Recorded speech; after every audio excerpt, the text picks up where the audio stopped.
Le génie électrique. Rien que ces mots, ça évoque quelque chose de puissant, n'est-ce pas? C'est bien plus qu'une matière, c'est une force qui a littéralement sculpté notre monde moderne. Et surtout, c'est cette même force qui va dessiner l'industrie de demain. Bienvenue dans cette présentation. Pensez-y une seconde. D'un côté, on a l'éclair qui déchire le ciel, une puissance brute, naturelle, presque magique. Et de l'autre, le smartphone que l'on tient dans nos mains. Entre les deux, des siècles de fascination humaine pour cette énergie incroyable. La vraie question, c'est comment a-t-on fait pour passer de cette force mystérieuse, parfois même effrayante, à ce qui est devenu, le moteur de notre monde? C'est ce voyage qu'on va faire ensemble, de la simple étincelle de curiosité à la maîtrise industrielle. Alors, voilà le programme. On va commencer par un petit voyage dans le temps pour voir comment tout a commencé. Ensuite, on regardera ce qui constitue le génie électrique aujourd'hui, ses grands piliers. Puis, on abordera le défi majeur de notre époque, l'énergie. Et surtout, on verra le rôle absolument crucial du technicien là-dedans, et enfin, l'avenir passionnant qui s'ouvre dans cette voie. Allez, on commence par le début. Notre histoire, c'est celle de pionniers, d'esprits curieux, qui ne se sont pas contentés de regarder les éclairs, mais qui se sont demandé « Attends, comment ça marche ce truc ?» Ils ont posé les toutes premières pierres de notre société technologique.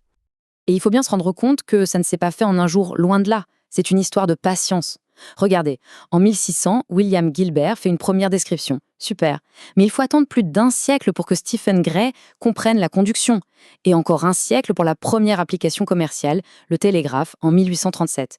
Puis, 50 ans plus tard, Hertz découvre les ondes qui mèneront à la radio. Chaque étape a demandé du temps, de la persévérance.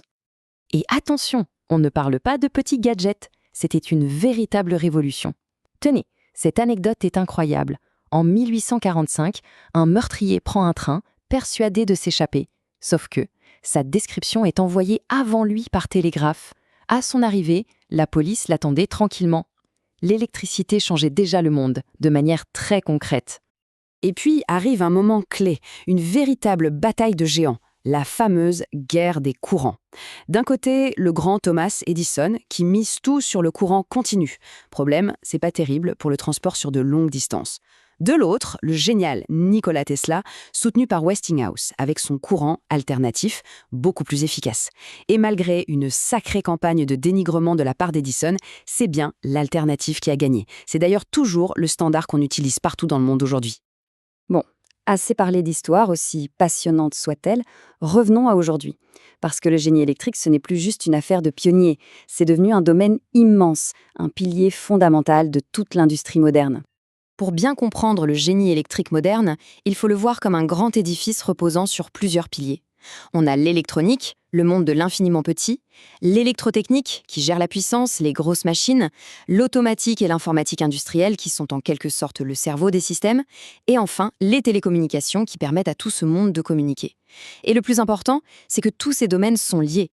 Et cette discipline, aujourd'hui, elle fait face à un défi, mais un défi gigantesque. Peut-être même le plus grand de toute son histoire, réussir la transition énergétique et moderniser complètement nos réseaux électriques. Le raisonnement est simple. Pour le climat, il faut tout électrifier. Les voitures, les usines, le chauffage, tout. Ça crée un besoin énorme en électricité propre, donc solaire et éolienne. Le hic, c'est que le soleil et le vent, ils ne sont pas disponibles 24 heures sur 24, 7 jours sur 7. Regardez ce graphique. Ça, c'est le premier côté du problème. En pleine journée, quand il y a un grand soleil, on produit une quantité massive d'énergie solaire. On en a même parfois trop, une vraie abondance. Et maintenant, voilà la deuxième partie du casse-tête.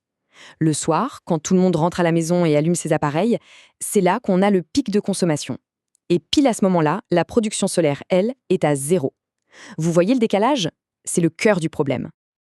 Alors, comment on fait pour résoudre ça? Le mot-clé, la solution, c'est un concept fondamental, la flexibilité électrique. C'est tout simplement la capacité à décaler la consommation ou la production d'énergie. C'est ça la clé, pour faire fonctionner un réseau avec des énergies qui vont et qui viennent. Et c'est précisément là que ça devient passionnant pour un futur technicien en maintenance industrielle, parce que tous ces grands défis technologiques, au final, ils atterrissent où? Sur le terrain. C'est là que tout se joue. On peut imaginer toutes les technologies du monde, les réseaux les plus intelligents, les usines les plus connectées, mais sans des techniciens compétents sur le terrain pour installer, pour diagnostiquer, pour assurer la sécurité, tout ça, ça ne reste que de la théorie sur du papier. Ce qui fait la force d'un bon technicien, c'est vraiment cet équilibre parfait. D'un côté, il y a le savoir-faire technique pur et dur, savoir lire un schéma, maîtriser les logiciels, connaître les normes sur le bout des doigts. Et de l'autre, il y a les qualités humaines, qui sont tout aussi cruciales. La rigueur, l'analyse, savoir gérer un projet, bien communiquer, c'est l'alliance des deux qui fait toute la différence. D'accord, c'est bien beau tout ça, mais concrètement, quel est l'avenir dans ce domaine? Quelles sont les portes qui s'ouvrent après une formation comme celle-ci? Eh bien, elles sont nombreuses et surtout, elles sont au cœur des transformations actuelles. Et là, les opportunités sont juste incroyables. On parle d'industrie 4.0, de la digitalisation des usines, des réseaux intelligents et des énergies renouvelables dont on vient de voir l'importance, de l'électromobilité avec toutes les infrastructures à construire, de la robotique, de l'automatisme et même de la maintenance prédictive. Ce sont des métiers d'avenir où la demande en compétences est énorme. Pour conclure, ce qu'il faut vraiment retenir, c'est que ce n'est pas juste un cursus technique. C'est une préparation pour devenir un acteur essentiel d'une transformation industrielle historique. On compte sur cette nouvelle génération pour relever ces défis. Vous êtes littéralement la relève de l'industrie marocaine. L'avenir énergétique et technologique est entre vos mains.